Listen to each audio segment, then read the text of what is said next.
Hi friends, welcome back. So I've taken you from the basics of canning, showing you how to do everything.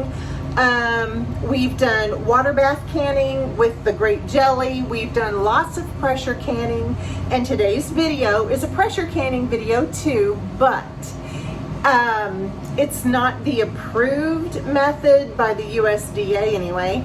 It is not the approved method for doing beans because I do the no soak method. I think they're not as mushy as the USDA way of doing it, and I feel like they're just as safe. Adam is mowing outside, so if you hear the mower, sorry. And like I said in the last video, it is just way too hot to be canning right now. This video I did back in March, so it's a little bit older, but it's a good way to can your beans, and I hope you don't mind that this is an older video. And he just came in the door.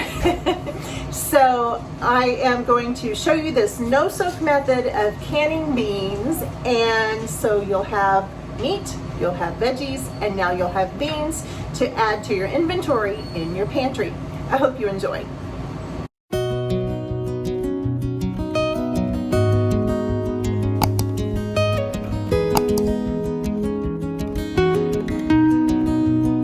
Good morning everyone, welcome to Tony Renee at Home. I have got some pantry restocking that I need to do, and one of those things that I need to restock is my pinto beans. I have one jar left, and I use those a lot because I don't just put them in things. I don't just add them to soups or whatever. I use those to make my homemade refried beans. And if you've ever had homemade refried beans before, you would never go back to store-bought because it is so stinking easy. It is more easy to make homemade refried beans with your home canned pinto beans than it is to get the refried beans out of the can that you buy from town. And at the end of this video, if you stick around, because we're having fajitas tonight for dinner, I'm going to make those homemade refried beans with that last jar of pinto beans. I can all year long. I don't can just during harvest. I can all year long. So let me get you turned around and let's get these pinto beans canned up. So I have jars that I've already started filling, but I'm going to fill the rest of these with you. Pint jars take 1/2 cup of washed beans. And you're just going to put your 1/2 cup of beans in your jar. But be sure you have washed them really well. Beans can have rocks in them. They can have little sticks in them. So you want to be, and they're dirty, they're dusty. So you want to be sure that you've got them really good and washed. And now all of my jars are filled up. So the next thing I'm going to do is just add 1 teaspoon of salt. This is canning salt.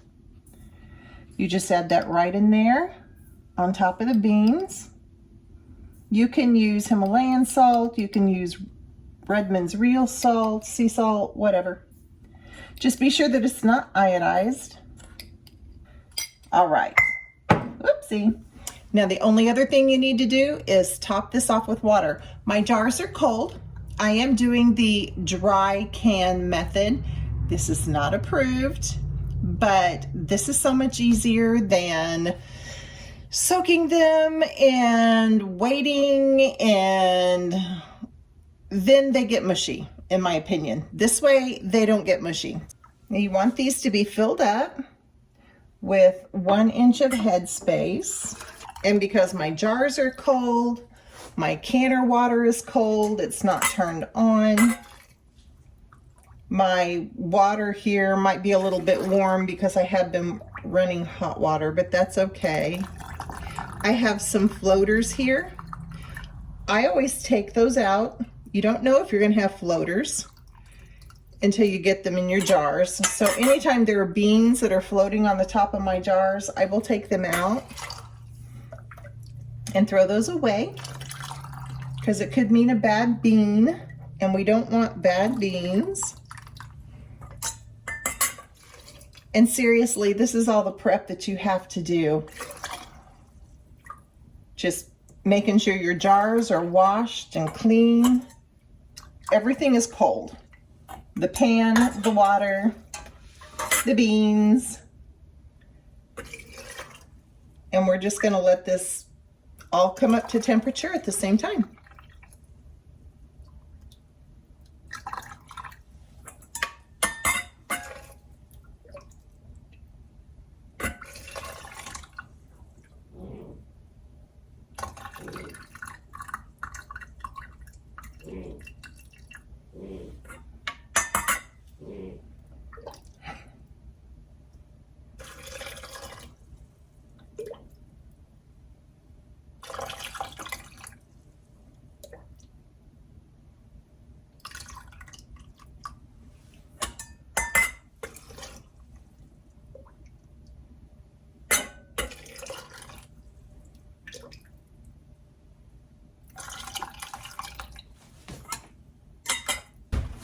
There are a lot of floaties in here. So I am just going to use a spoon and get these out.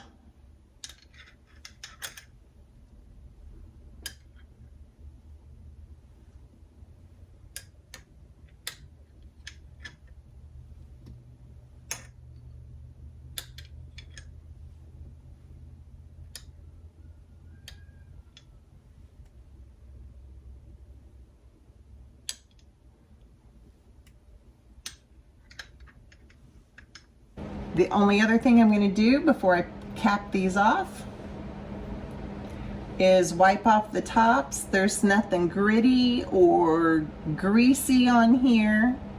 So I am just going to use just damp.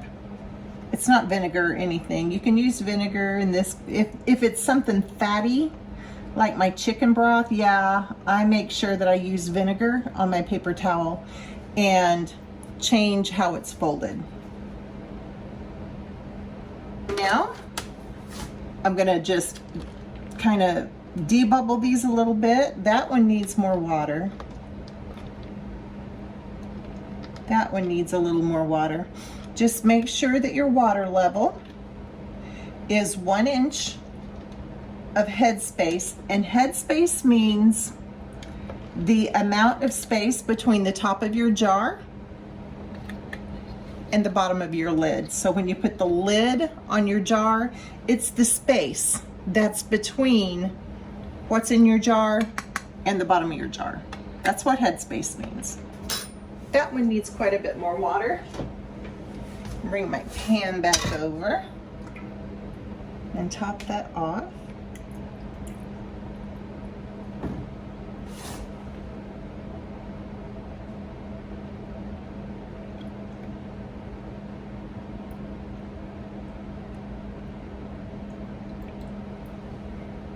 I'm doing a voiceover just for this part because what I was actually saying in this clip of the video really didn't match what I was doing at the moment. It was the middle of a story and it's old news now, so all I'm doing right here is just putting the lids on the jars before we put our rings on. Okay. Now the only other thing we're going to do is put these rings on, finger tight. You don't want to crank down on these. Just tighten them put them on as tight as they will go. And with my fingers, I just give it a little more turn, a little more of a turn.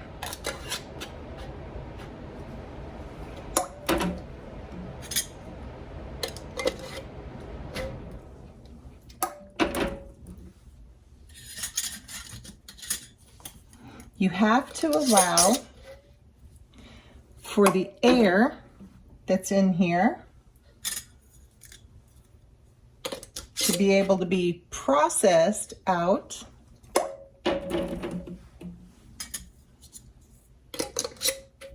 And that's why you don't want to crank it down. Okay, 3, 6, 8 on the bottom. These are wide mouth. I feel like they take up a little more space. Gonna put my shelf in there.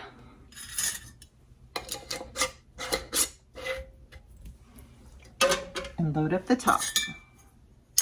And I believe I miscalculated how many jars can fit in my canner. So I'm gonna go get another couple of jars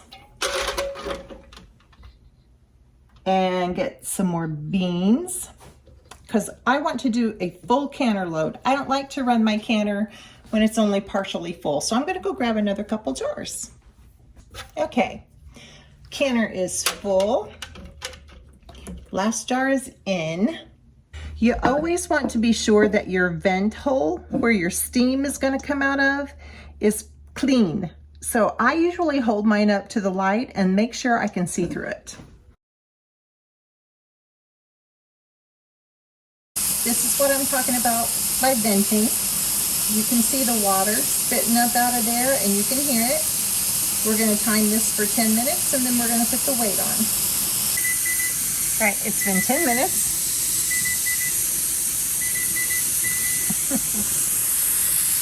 And now we are going to add the weight.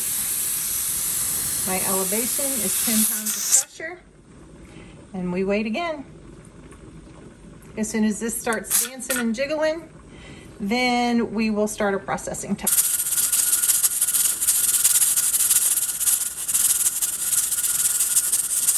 It's now dancing and jiggling and ready to start the processing time.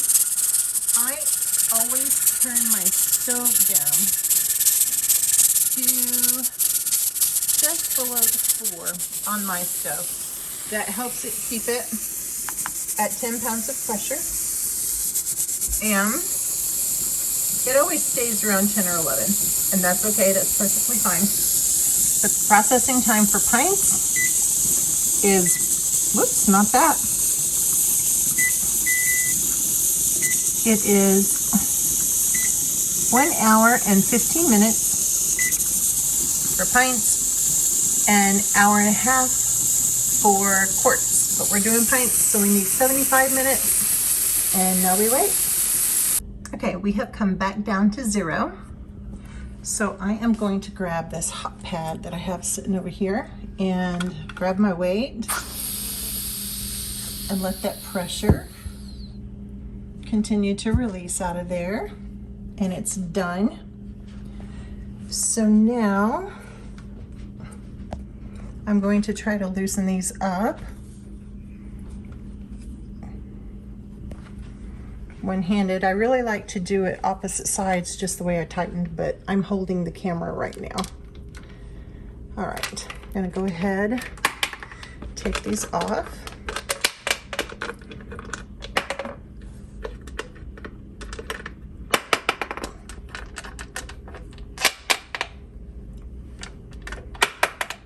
And I'm not gonna take this lid all the way off. And I'm just gonna let that set right there and kind of cool off for about 5 minutes. Well, it's been longer than 5 minutes, but I was doing laundry at the same time. I am going to take this lid off. Always lift it up away from you so you don't get slapped with that steam. Do not tip them sideways to try to get any of the water off the top. All right, I'm just going to finish taking these out. You do not want to set them super close together. You don't want them touching because you want the air to be able to get in around them. This is the pinto beans. I will be back here later to show you how to actually use these to make refried beans, homemade. All right, see you soon. I told you I would teach you how to make refried beans with our pinto beans. I have literally just enough avocado oil in the bottom of this pan to coat it. I have my heat on low. I have a jar of pinto beans. If you don't have your own jar of pinto beans, you can use pinto beans from the store. And just gonna, I don't drain. Gonna add the pinto beans.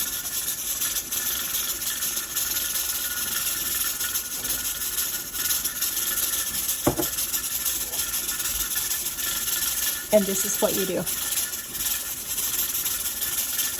That's it, y'all. Coat the bottom of your pan with oil. Add your undrained pinto beans. And mash them with a potato masher. If you don't have a potato masher, use a fork. Either way is fine. So I just stand here and smash these. And you can season these however you want, or don't season them at all. I'm not left-handed, so let me get in here a second. I'm going to turn that up a little bit so this juice can cook off, because I don't want quite this much juice.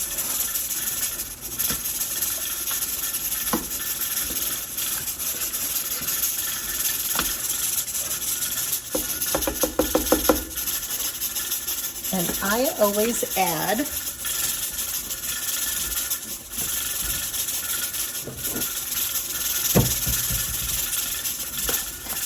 a little bit of garlic,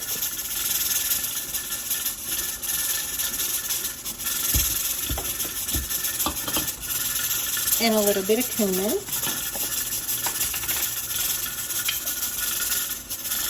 But not a lot, because I have Spanish rice already made, and I have our fajitas already made, so I don't want a whole lot of seasoning in here, and just a tiny bit of salt. All of that is to taste. All seasoning for these beans is to taste.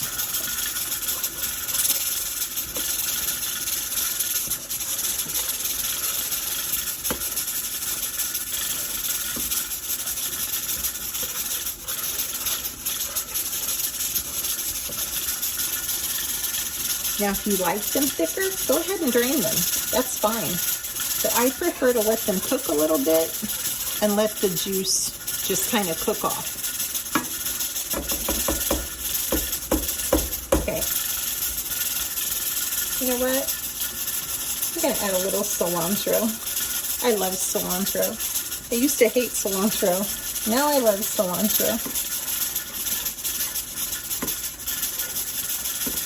Okay, that's it.